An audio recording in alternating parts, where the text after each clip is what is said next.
Chicago's Black Business Radio Network, all black, all news, all you.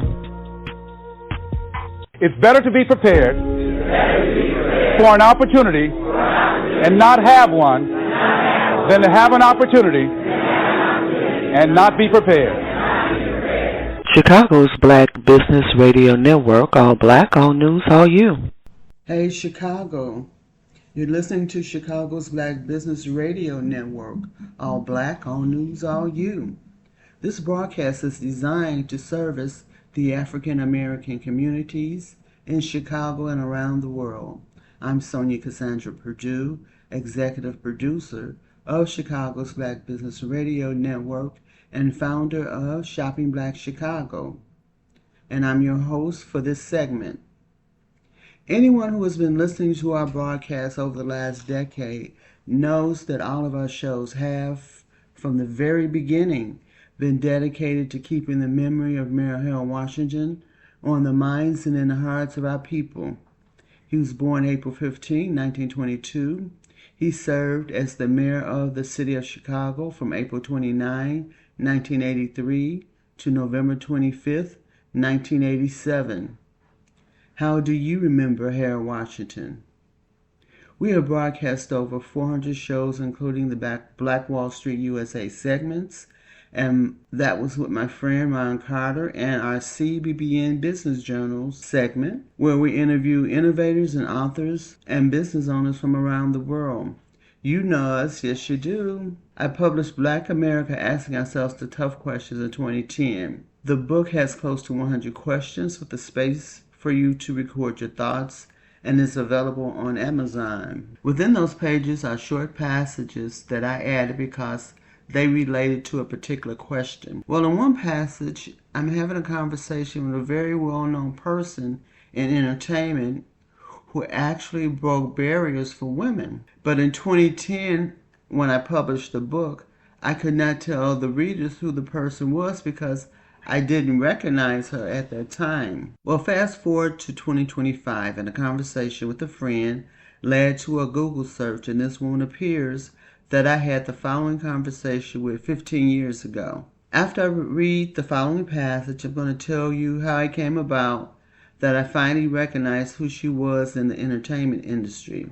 I'm going to read this passage just as it appears in my book. I heard a voice, and when I looked up from what I was doing, there was a very old white woman pulling out a chair and sitting across from me. She said something about a son and a daughter-in-law, something like that, looking at a condo model, and waved her hand to dismiss them. I was a loan officer working on the weekends on a condo conversion project in Chicago's South Shore community. My job was to pre-qualify prospective buyers. Here we sit at this small round table in the back room of this condo floor model.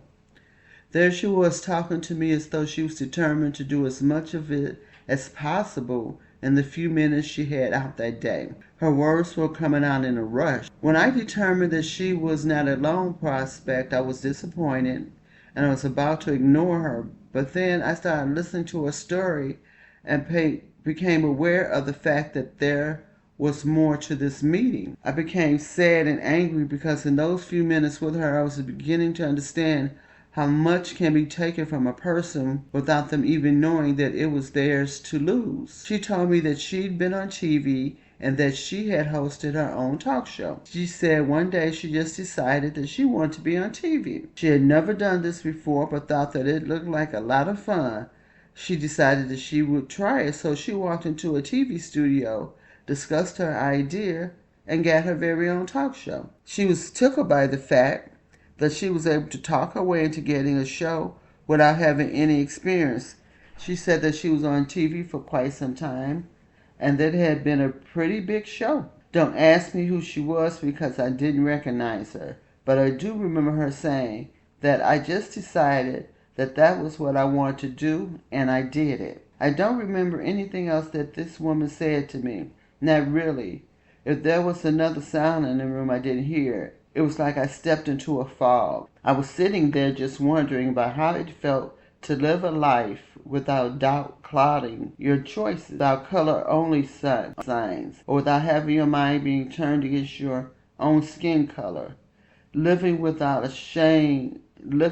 being ashamed of your own brownness or trying to turn it into a lighter shade. In my mother's or my grandmother's time, you didn't just get up one day and say that I wanted to be on TV. You didn't just get up one morning and even believe that you could have your own TV show. You certainly didn't just get up one day and walk into a TV studio, not through the front door, and tell them your idea for a TV show. And here sat this old white woman, maybe 70 years old, all chatty about the whole thing, because she had lived her life without the color-only signs before her eyes and forever a part of her memory. Because she had lived her life where her dreams were not stumped down by ugly, hurting words, spat upon, blistered with whips, washed away by water holes, attacked by dogs, murdered by assassins. No one told her she could not dream. She could sit there in the small room with me, a black woman who was 2 generations away from her, and reminisce about her accomplishments in life. Our paths were crossing at this tiny table in this small cluttered room, and she didn't know a thing about being black, and I still don't know anything about being white. Now that's the passage. If I did leave one part out that comes to me, that is, I had walked into the front room to see who had entered, and there was a younger blonde woman and a man talking to the real estate agent in the front. I took a look and walked back to my office, and that was before she came back to sit with me. Her name was Lee Phillip. Lee Phillip Bell was an American talk show host and soap opera creator.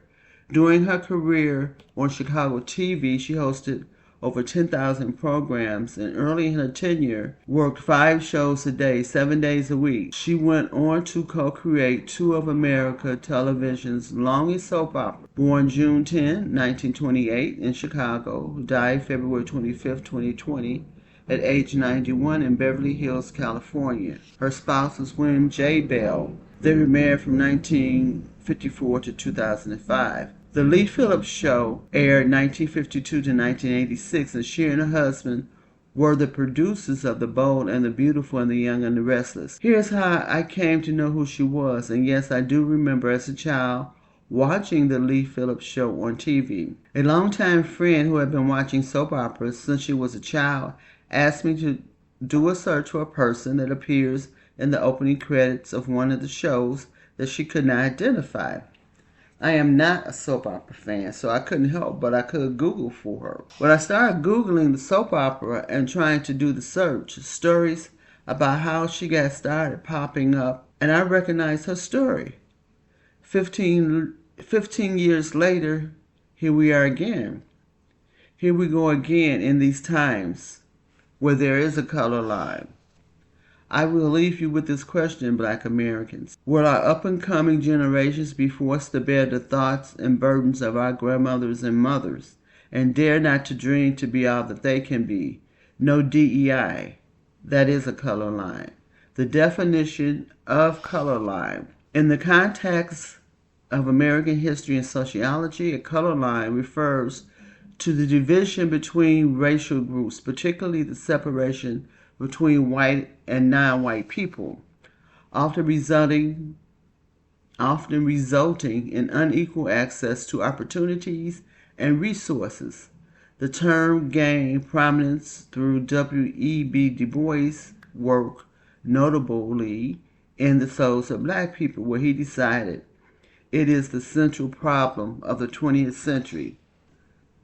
This recording is being made on August 14, 2025. We are in an age where babies are being bombed in Gaza and people are deliberately being starved. The salaried and masked KKK are kidnapping people and placing them in concentration camps. Concentration camps created for profit. Medical and food aid have been cut from people across the globe by the richest people in the world. Scientific and environment research has been halted and ignorance is being rewarded. This is the year that those who are sighted will remember being part of this hell on earth. No, I don't know anything about being a white woman, and you don't know what it feels like to shed those tears for my black mothers and grandmothers and our future generations. Thank you for listening. Visit us at Shopping Black Chicago at Chicago's Black Business Network. Chicago's Black Business Radio Network, all black, all news, all you.